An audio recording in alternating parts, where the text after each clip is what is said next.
Hello everyone. Welcome to my YouTube channel. This will be the last topic that I am going to discuss for Unit 3, Designing and Developing Assessments.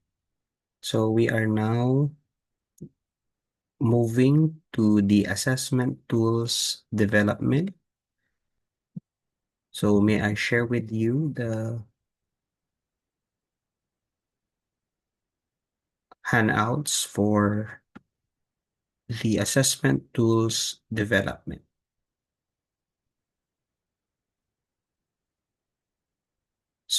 Based on the assessment tools development, uh, the first topic is all about the assessment development cycle, which composed of 3 stages. The first one is, or first stage is planning stage, then followed by the development stage, then the third is the use stage. Under planning stage, you have to determine who will use the assessment results and how they will use them. Okay, second is to identify the learning targets to be assessed. Third is select the appropriate assessment method or methods. Then fourth is to determine the sample size. In determining who will use the assessment results, kailangan matiyak muna natin kung kailangan ba nating magbigay ng assessment at kung ito ba ay marapat na kunin natin yung resulta at saan natin gagamitin ito. For example, ito ba ay gagamitin natin sa pag-compute ng grades ng mga students. For example, the exams.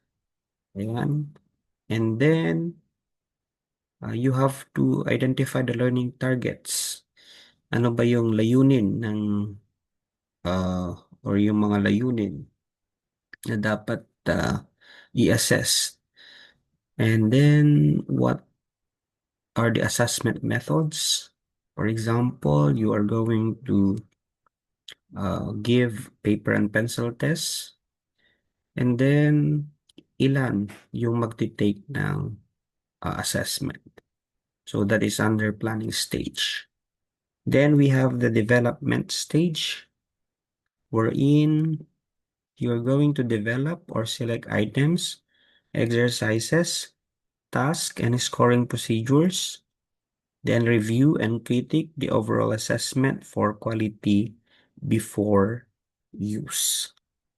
Then the final stage is the utilization stage or use stage, wherein you are going to conduct and score the assessment and then revise as needed for future use.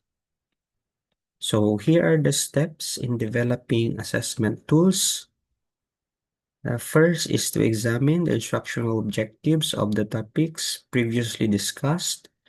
So the first step in developing a test is to examine and go back to the instructional objectives to match the test items to be constructed. So, ulit-ulit po nating sinasabi na dapat we have to make sure that the instructional objectives or the learning outcomes must match the test items to be constructed.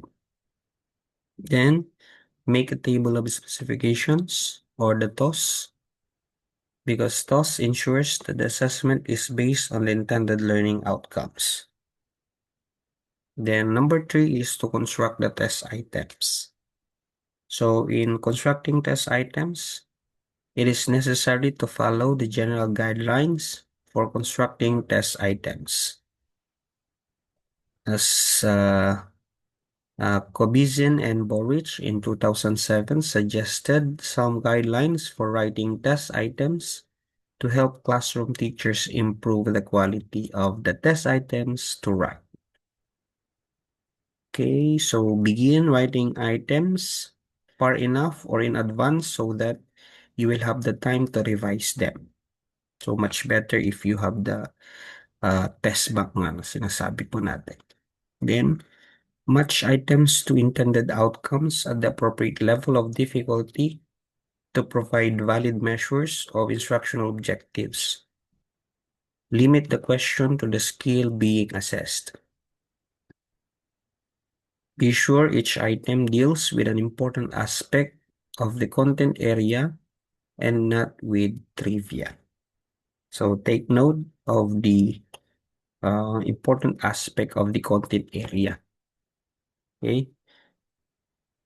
And be sure that the problem posed is clear and unambiguous.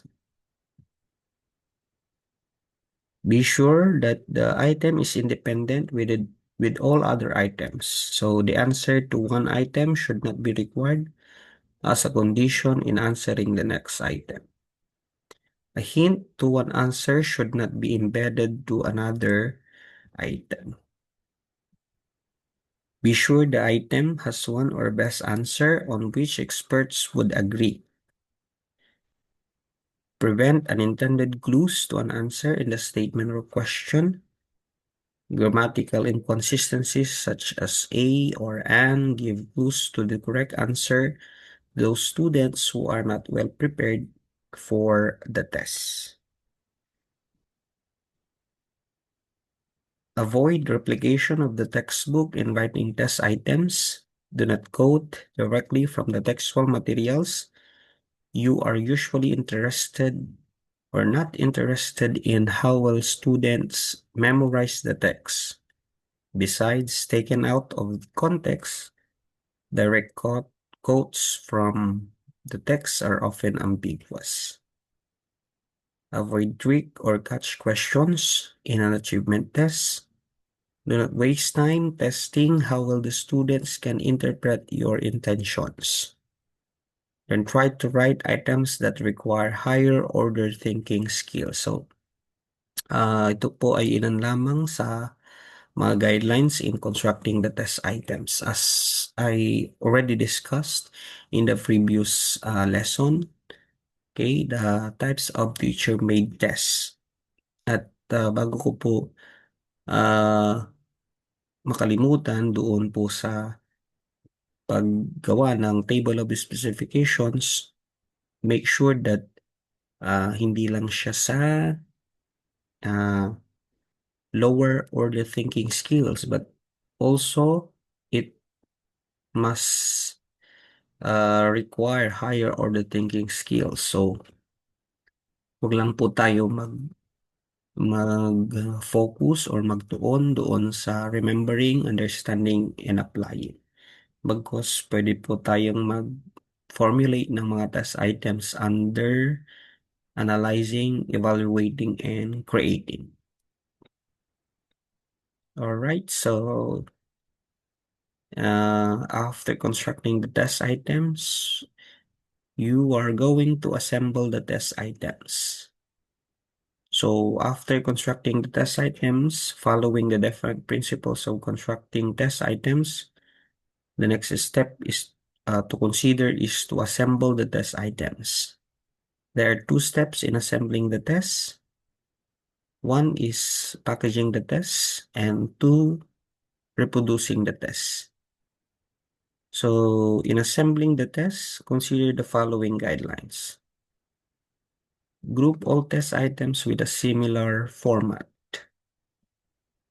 Arrange test items from easy to difficult. Space the test items for easier reading. Keep items and options on the same page. Place the illustrations near the description. Check the answer key and decide where to record the answer. And step 5 is to check the assembled test items. Before reproducing the test, it is very important to proofread first the test items for typographical and grammatical errors and make necessary corrections if any. If possible, let others examine the test to validate its content. This can save time during the examination and avoid distraction of the concentration of the students. For the next step is to write directions. Check the test directions for each item format to be sure that it is clear for the students to understand. The test direction should contain the number of items to which they apply, how to record their answers, the basis on which they select answer, and the criteria for scoring or the scoring system. Then step 7 is to make the answer key. Be sure to check your answer key so that the correct answers follow a fairly random sequence. And last step is to analyze and improve the test items. Analyzing and improving the test items should be done after checking, scoring, and recording the tests. So those are the steps in developing assessment tools. So now let's proceed to item analysis. Okay, so stop share muna tayo. I will share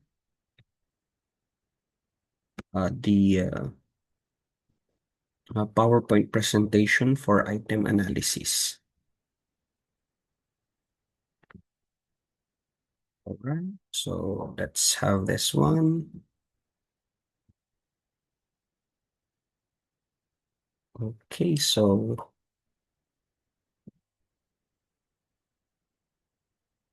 we have item analysis.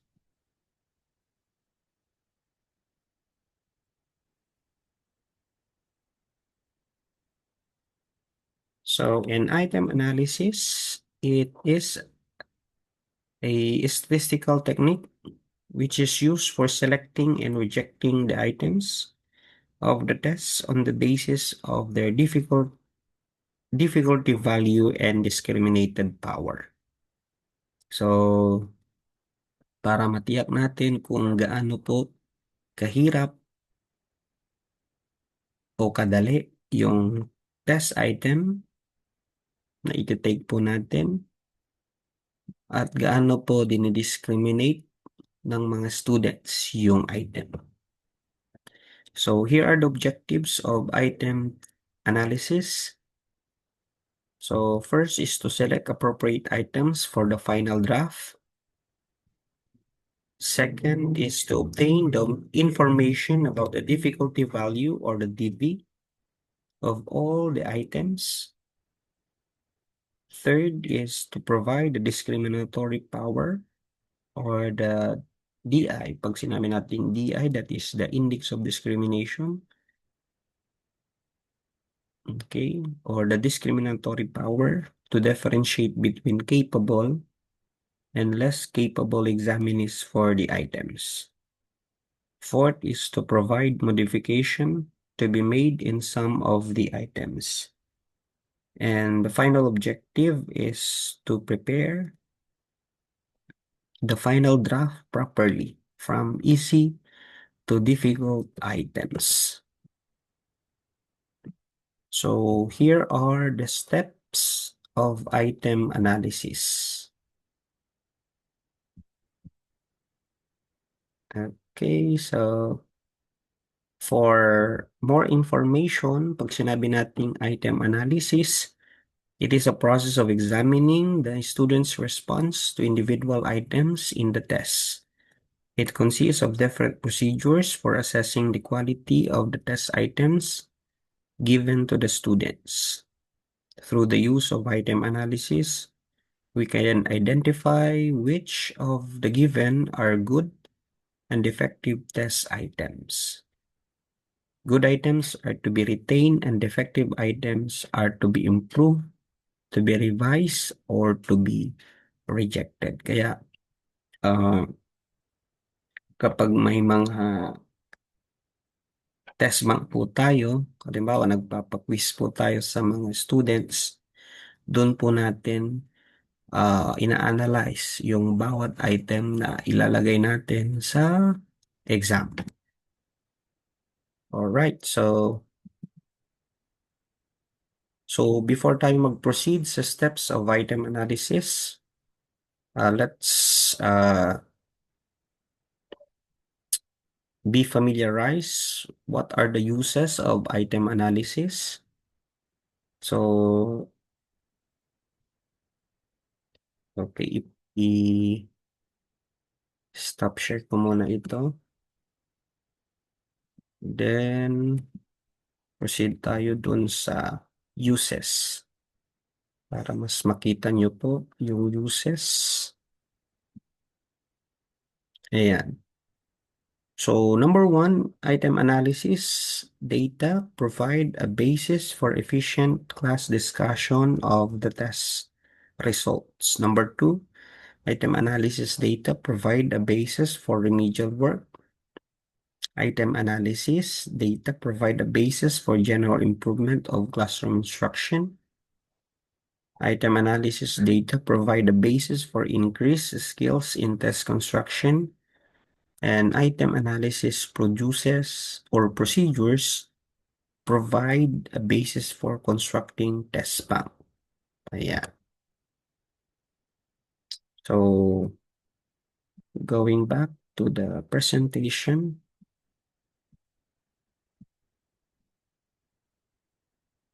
Okay, so here are the steps of item analysis. So first is to arrange the scores in descending order. Okay, halimbawa quiz ka or test ka,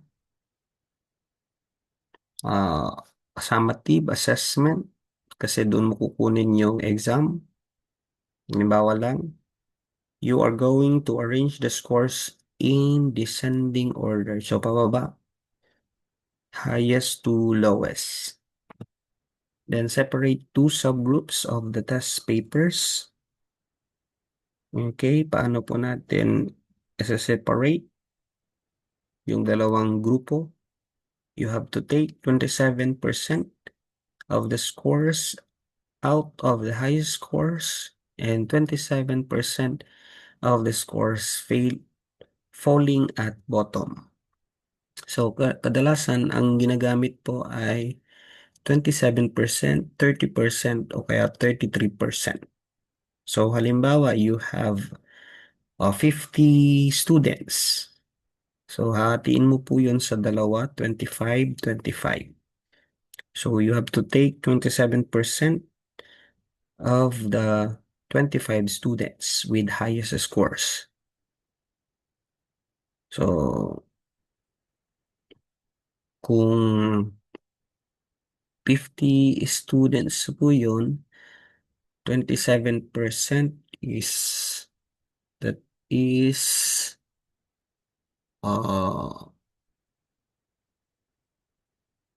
13.5. So, if you're going to round it off to the nearest whole number, that is 14. Okay, so 14 students out of the highest scores, and then 14 students out of the lowest scores. Okay, so ibig sabihin, yung remaining na, so there are 50 students, 14 plus 14, that is 28. Then 50 minus 28 ay 22. So, wag mo na pong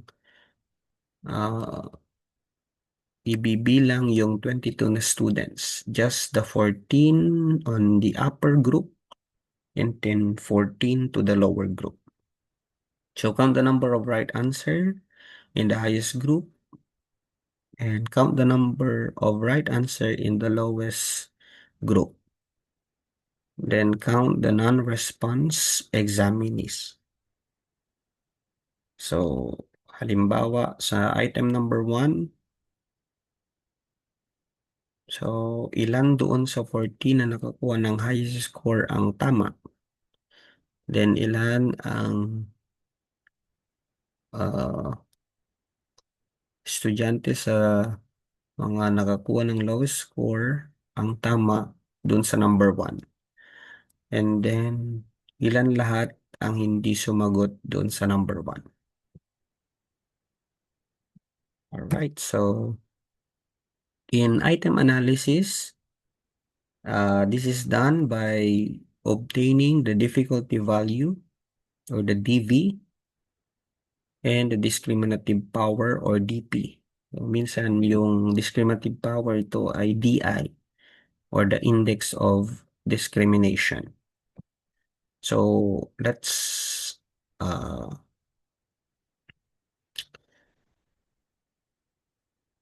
proceed to difficulty value or the DV. Pag sinabi nating difficulty value of an item is defined as the proportion or percentage of the examinees who have answered the item correctly. Okay, that's from GP Guilford. So ito po yung percent or percentage. Okay, dinidivide natin yung nakakuha ng tamang sagot sa number of students na ino-observe natin. So, this is the formula for the difficulty value. The difficulty value is equal to the sum of RH and RL. RH stands for, or RH rightly answered in the highest group. RL rightly answered in the lowest group. Divided by the sum of NH plus NL. NH is the number of examinees in the highest group, and NL is the number of examinees in the lowest group. Okay. So, example, there are 14. Let's write here. So, then there are 14. Yun yung nakuha natin. 27% of 50. Then we have 14 for the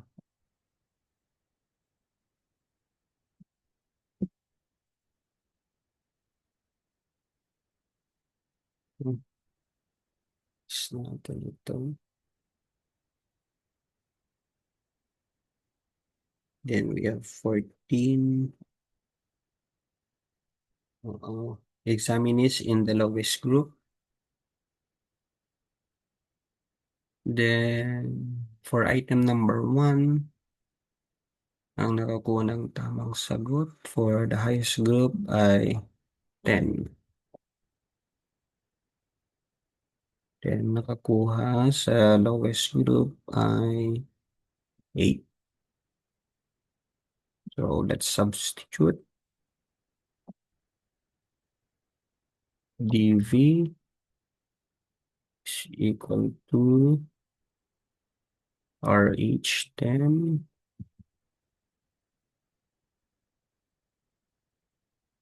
plus 8 over or divided by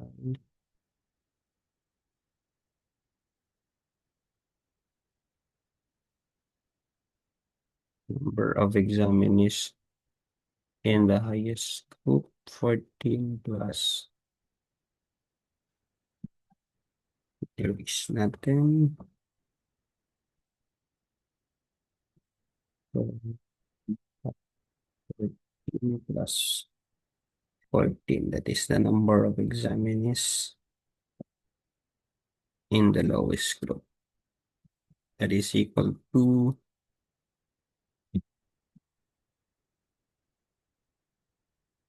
that is equal to uh, that is equal to 18 over 28. Okay, so ang makukuha po nating sagot, if we divide 18 by 28,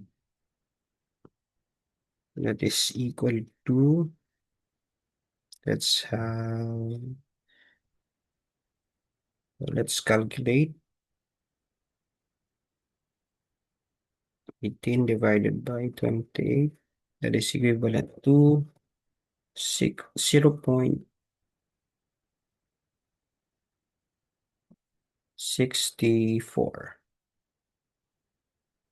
Okay, so the difficulty value is 0.64. All right, so ayan. So in case that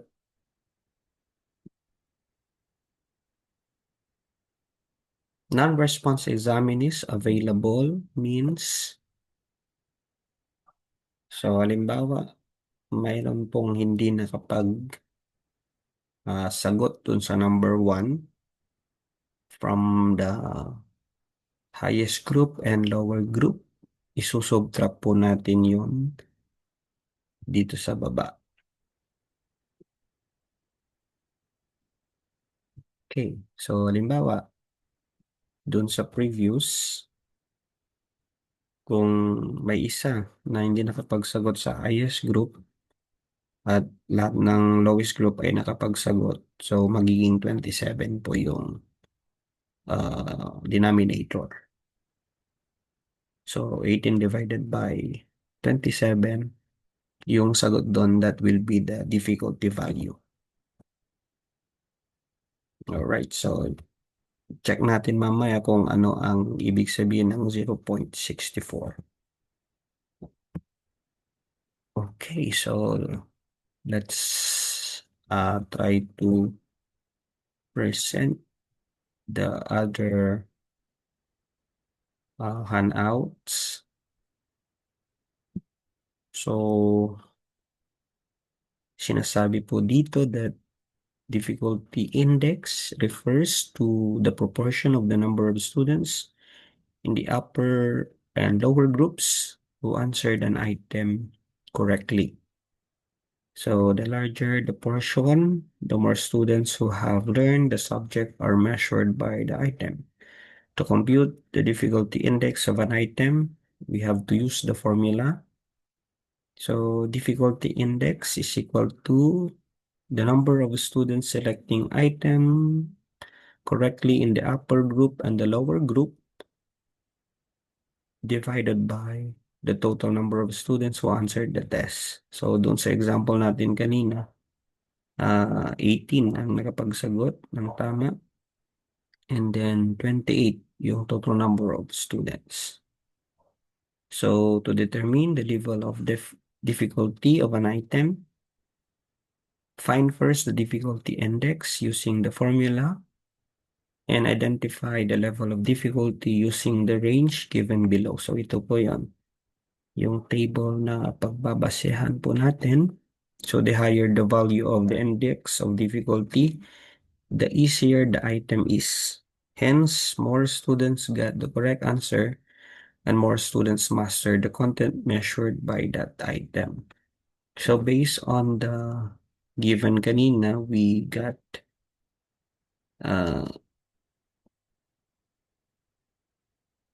64 or 0.64.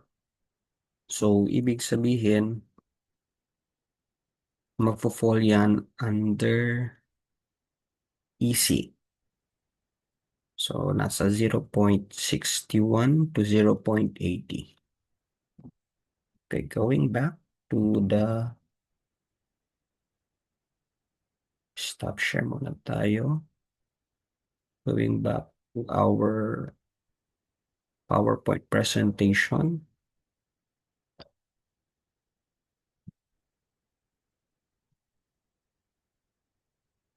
So, let's proceed to the discrimination index or the discriminative power. So, index of discrimination is the ability of an item on the basis of which the discrimination is made between superiors and inferiors. Okay, so that is from Blood and Bud in 1972.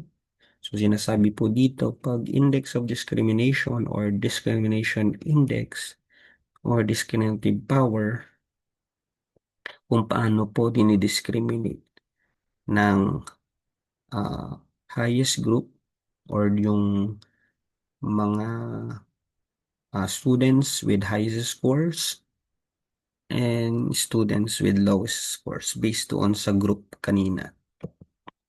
So, there are types of discrimination index. We have zero discrimination or no discrimination. Then we have positive discrimination and negative discrimination. Uh, for the difference between the results of difficulty value and discrimination index, ang result sa difficulty value ay from 0 to 1. Pero kapag discrimination index, ang pwedeng maging result po ay from -1 to +1. So, in between po yan. Okay? So, pag sinabi nating zero discrimination or no discrimination, the item of the test is answered correctly or know the answer by all the examinees. Ibig sabihin, kung doon sa item number 1, doon sa kinompute natin kanina, 14 ang nakakuha ng highest group and 14 din ang nakakuha sa lowest group. Pwede ding an item is not answered correctly any of the examinee. Halimbawa, 0 ang bilang ng estudyante na nakakuha sa item number 1 dun sa highest group, and then 0 students who uh, uh, answered the test item number 1 in the lowest group. So 0, 0. Kapag positive discrimination index, an item is correctly answered by superiors and is not answered correctly by inferiors. The discriminative power range from +1 to -1. Ibig sabihin, pag positive, mas marami ang nakakuha dun sa highest group. Pag negative naman, an item is correctly answered by inferiors and is not answered correctly by superiors. Mas marami ang nakakuha sa lowest group kaysa sa highest group. Okay. So, pag discrimination index, we are going to subtract, okay, the rightly answered in highest group to the rightly answered in lowest group, divided by the number of examinees in the highest group or the number of examinees in the lowest group. So, since 14 na pareho, kaya 14 din ang kukunin. Okay, so for example, based doon sa binigay natin kanina, Ilan yung kakuha sa item number 1, size group, we have 10, then 8. So, itong dalawa parehas mo na 14.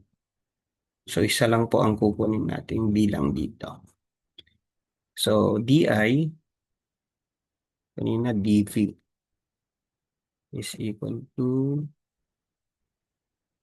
18 kasi inad natin yung 10 plus 8 divided by 14.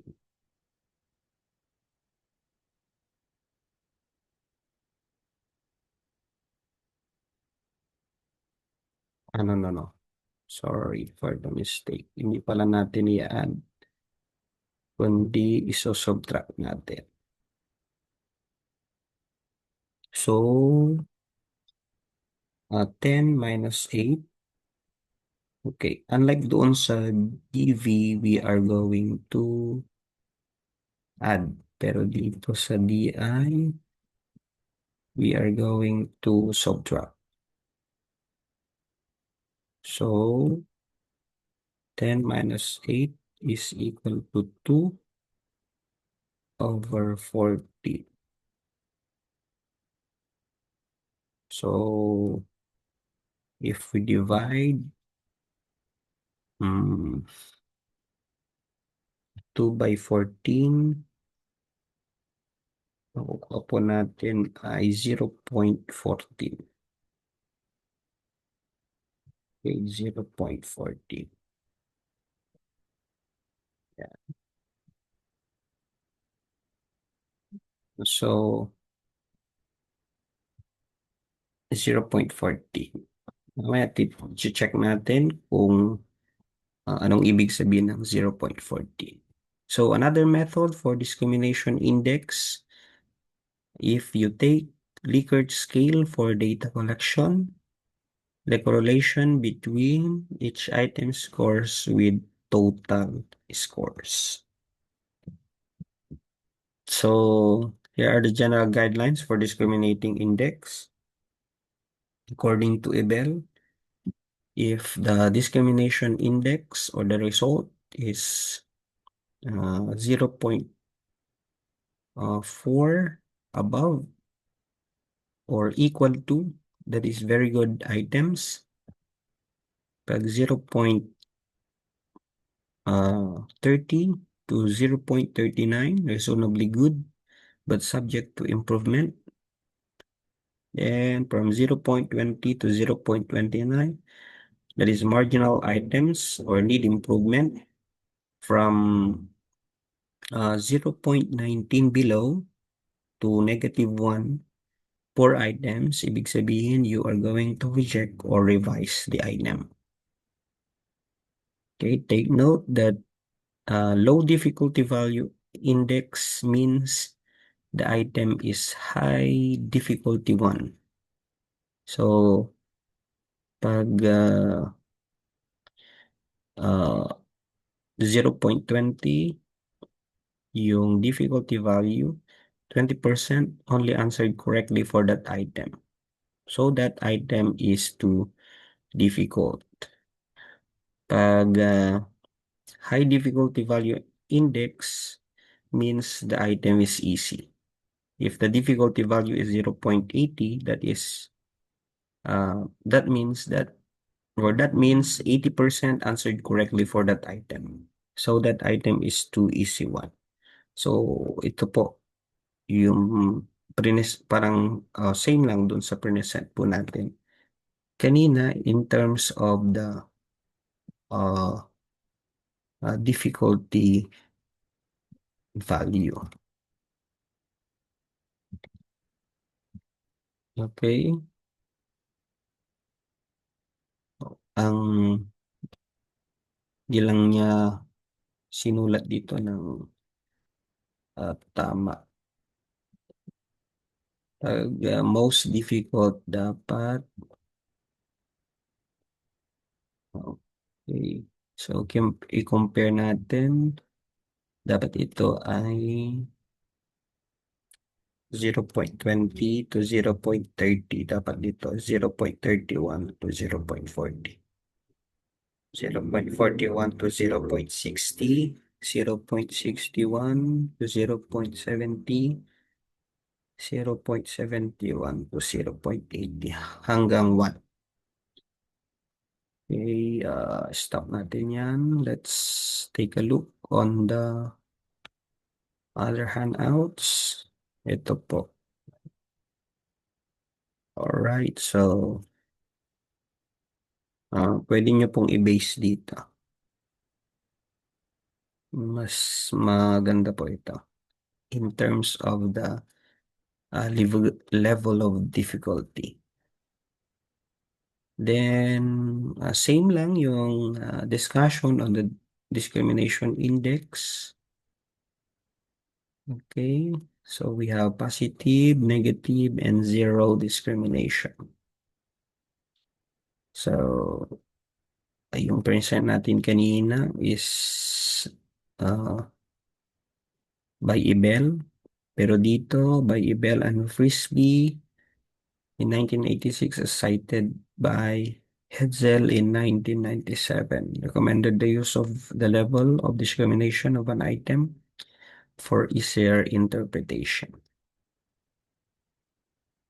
Yan, ito po yung sinasabi ko kanina, 27, 30, 33. Okay, so ano yan? Okay, stop natin. Going back to the PowerPoint presentation. Alright, so pwede po ito mas maganda yon from 0 to 0.20, then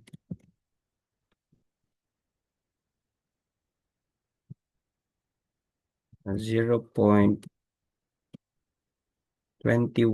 to 0.40, then 0.41 to 0.60, 0.61 to 0.80, then 0.81 to 1.0.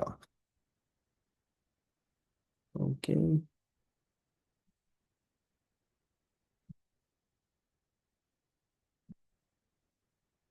So what are the relationships between difficulty value and discriminative power or discrimination power? So both DV and DI are complementary, not contradictory to each other. Ibig sabihin, dapat magkasama po sila. So both should considered in selecting good items. Kapag hindi pasado kay difficulty value, automatic, hindi na rin pasado kay discrimination index. Okay, if an item has negatively discriminate or zero discrimination, is to be rejected whatever the difficulty value. Okay, so kung ang sagot po dito ay poor item, that must be rejected or revised. Tapos ang nakuha mo pa ay very difficult.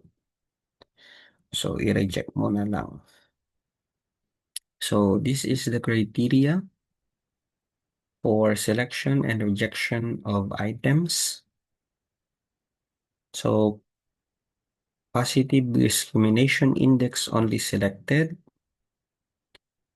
So, negative and zero discrimination index are rejected. So, pag zero to negative, i-reject na natin yung item. High and low difficulty value items are rejected. Pag very difficult, we have to reject. Okay? So based doon sa na-compute natin kanina, ang DV po natin or difficulty value ay 0.64. Sorry. 0.64.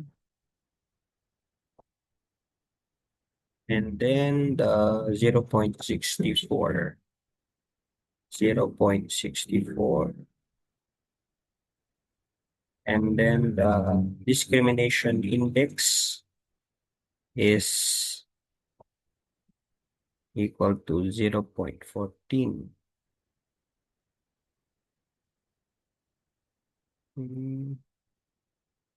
So if we are going to interpret that, the difficulty value is nasa easy 0.64, and then the discrimination index ay nasa per item should be eliminated or need to be revised. So since hindi naman siya very easy, so pwede po natin siyang i-revise. Alright, so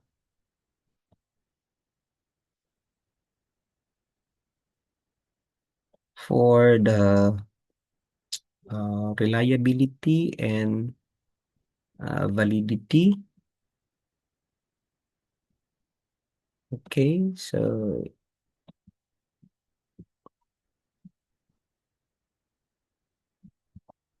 i-stop share muna natin ito. Then going back to the handouts.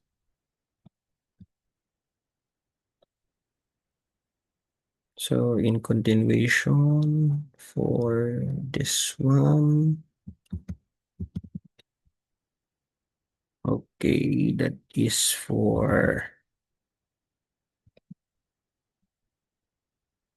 all right.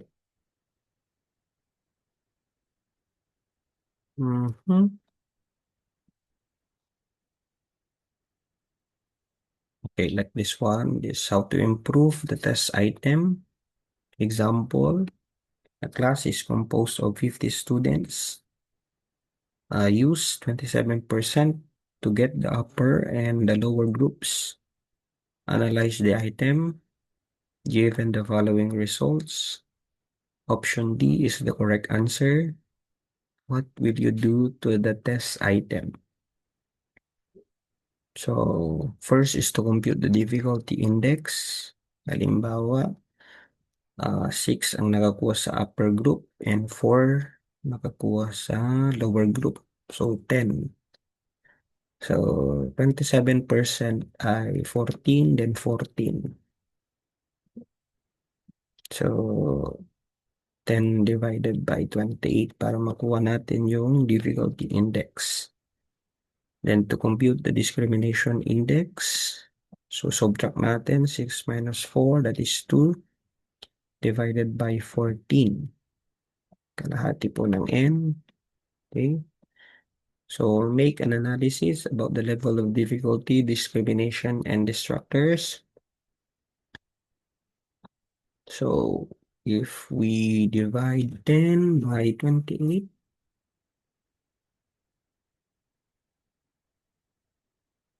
that is 10 divided by 28. So, that is 36% or 0.36. So, only 36% of the examinees get the correct answer. Hence, the item is difficult. So, mag-fall po siya sa difficult. Check natin dito. So, 36%. Dito siya sa difficult.